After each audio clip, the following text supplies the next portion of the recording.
बेटा आज हम बात करेंगे सेंट्रीपिटल फोर्स की, क्योंकि जब भी हम किसी कर्व रोड पर टर्न करते हैं तो हमें सेंट्रीपिटल फोर्स जरूरी चाहिए होता है।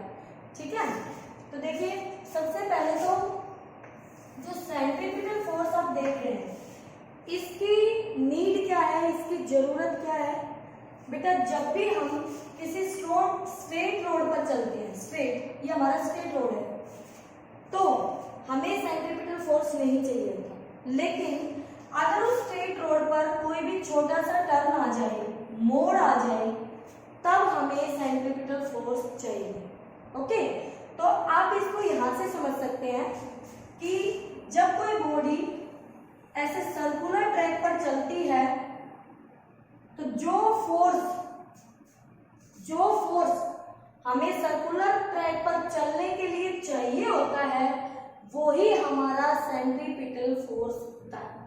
ठीक है, अब सेंट्रीपिटल जो फोर्स है वो एक्चुअल में कोई अलग से फोर्स नहीं है, वो जो फोर्सेस हमें पता है, जैसे कौन कौन से फोर्सेस, अब तो आपने फ्रिक्शन भी पढ़ लिया, friction force, tension, gravitational force, magnetic force, electrostatic force कह लीजिए, इलेक्ट्रोस्टैटिक फोर्स।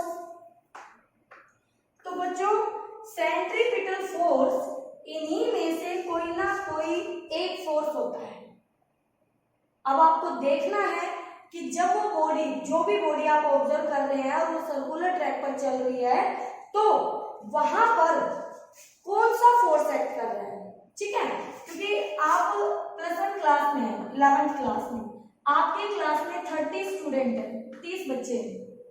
अगर हमें क्लास का मॉनिटर बनाना है, लीडर बनाना है, कोई चूज करना है, तो वो उसी क्लास से कोई एक बच्चा होगा, कोई एक स्टूडेंट होगा।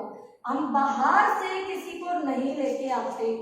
इसी तरह जितने फोर्सेस हमने पढ़े हैं, सेंट्रीपिटल फोर्स का रोल प्ले वही फोर्सेस करते हैं सिचुएशन के अकॉर्डिंग। कैसे, देखिए सबसे सिंपल एग्जांपल, सन है, सन के चारों तरफ हमारी अर्थ घूम रही है। ठीक है, एग्जैक्टली सर्कुलर नहीं है बट अर्थ तो है, इलिप्टिकल पाथ है, उसका ऑर्बिट है।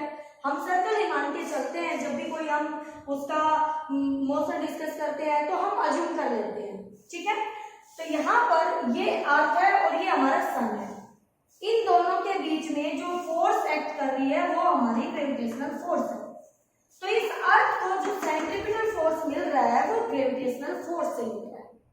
दूसरा एग्जांपल, एक पत्थर का टुकड़ा है, स्टोन, और मैंने उसको रस्सी, रोप, थ्रेड, स्ट्रिंग से बांध दिया है और यहां से मैं उसको घुमाने लगी हूं, ऐसे ऐसे घुमाने लगी, तो वो पत्थर सर्कुलर पाथ में घूम रहा है। इसका मतलब उस स्टोन को कहीं से सेंट्रीपिटल फोर्स मिल रहा है। तो यहाँ पर मेरे हाथ और पत्थर के बीच में एक रस्सी बंधी हुई है जो उसको कनेक्ट करके रखी हुई है, और उस रस्सी में बिल्कुल वो खिंची हुई है, तनाव है, तो वहां पर टेंशन है। ठीक है, तो वो टेंशन फोर्स इस स्टोन को सेंट्रीपिटल फोर्स प्रोवाइड कर रहा है। ठीक है, उसके बाद अब ये वाला बहुत ही इंपॉर्टेंट फोर्स होने वाला है, क्योंकि जो टॉपिक हम डिस्कस करेंगे वहां पर ये सेंट्रीपिटल फोर्स का रोल प्ले करेगा। ठीक है, कैसे करेगा देखते हैं। अच्छा, ये वाला भी आप बहुत इजीली देखते हैं। आपका न्यूक्लियस है, पॉजिटिव चार्ज, इलेक्ट्रॉन है, नेगेटिव चार्ज, दोनों के बीच में इलेक्ट्रोस्टैटिक फोर्स एक्ट कर रही है, इलेक्ट्रॉन इसके चारों तरफ घूम रहा है, तो चाहे स्मॉल, छोटा है उसका सर्कुलर पाथ, लेकिन घूम तो रहा है ना बेटा, तो घूम रहा है तो उसको नेसेसरी सेंट्रीपिटल फोर्स मिल रहा है कहीं से, तो यहाँ ना रस्सी बंधी है और ग्रेविटेशनल फोर्स तो बहुत वीक है, तो यहाँ पर उनका इलेक्ट्रोस्टैटिक फोर्स सेंट्रीपिटल फोर्स का रोल प्ले कर रहा है। ठीक है, तो ये बात आपको समझ आ गई होगी कि सेंट्रीपिटल फोर्स है क्या और वो हमें क्यों चाहिए। ठीक है, अब सुनिए, सेंट्रीपिटल एक्सेलरेशन आपके पास क्या आया था, AC=v²/r या r⍵²। तो फोर्स होता है बच्चों centripetal force m mass into acceleration, तो ये हो गया mv² स्क्वायर बाई आर या M R omega square. This is the necessary centripetal force. ये वो फोर्स है जो किसी बॉडी को एक सर्कुलर ट्रैक पर चलने में हेल्प करती है या सर्कुलर पाथ पर चलाता है, ठीक है। और ये force always radially towards the centre act करता है। बॉडी यहाँ है तो फोर्स ऐसे एक्ट करेगा, बॉडी यहाँ है तो फोर्स ऐसे एक्ट करेगा, बॉडी यहाँ है तो फोर्स ऐसे एक्ट करेगा, यहाँ बॉडी है तो फोर्स ऐसे एक्ट करेगा, radially towards the centre act करेगा। ये इसकी डायरेक्शन होती है। ओके, तो हमें किसी भी रोड पर छोटा सा भी टर्न अगर लेना है तो हमें नेसेसरी सेंट्रीपिटल फोर्स वहां पर चाहिएगा, ठीक है भाई। ओके, अब हम देखते हैं कि जब एक बॉडी लेवल कर रोड पर टर्न होती है, लेवल कर रोड, तो यहां देखते हैं कि यहां पर उसे वो नेसेसरी सेंट्रीपिटल फोर्स कौन देने वाला है। चलिए शुरू करते हैं। अब ये मैं यहाँ पर लेवल रोड बनाने वाली हूँ, लेवल कर रोड। ये मेरा कर रोड हो गया, इसमें आ गया कर, ठीक है। तो ये आपका लेवल कर रोड है। अब लेवल का मतलब ये है कि जिस सेम लेवल पर इनर साइड, इनर और ये आउटर, तो ये दोनों साइड सेम लेवल पर है, इसलिए लेवल है, लेवल सेम लेवल पर है। कोई उठी हुई या दबी हुई ऐसा कुछ नहीं है, दोनों सेम लेवल पर है, ठीक है। तो इस रोड का जो सेंटर होगा वो कहीं इधर होगा, सेंटर पॉइंट, ठीक है, ये सेंटर होगा। ओके, अब मैं दिखाती हूँ आपको। फॉर एग्जाम्पल ये मेरी आपको ये बुक दिखाई दे रही है, ठीक है। इस बुक पर ऐसे मैं ये टर्न बना दूं, एक पाथ ऐसे दिखा दूं आपको, तो ये लेवल हो गया, तो ये एक लेवल हो गया बेटा, ठीक है। और इस रोड के ऊपर ये देखो, ये एक गाड़ी भी ले ली हमने। अब ये गाड़ी ऐसे चल रही है, इसको टर्न होना है, तो इस गाड़ी को नेसेसरी सेंट्रीपिटल फोर्स कहीं से मिल रहा है। अब ये लेवल रोड पे चल रही है, ठीक है। तो अब देखिए ध्यान से आप, लेवल कर रोड की कहानी क्या है बच्चों। यहाँ पर मैं यही गाड़ी आपको दिखाने वाली हूँ, बट डायग्राम कुछ इस तरह से शो हो पाएगा आपको। फ्रंट है ये गाड़ी का, मतलब गाड़ी ऐसे चलती हुई आ रही है, देखिए ये ऐसे चलती हुई जाएगी ऐसे, तो इसका ये हिस्सा आपको दिखेगा फ्रंट, ठीक है। तो देखना कैसे, ये आपकी कोई भी गाड़ी का कुछ भी मान लो आप, और ये उसके व्हील है, ठीक है।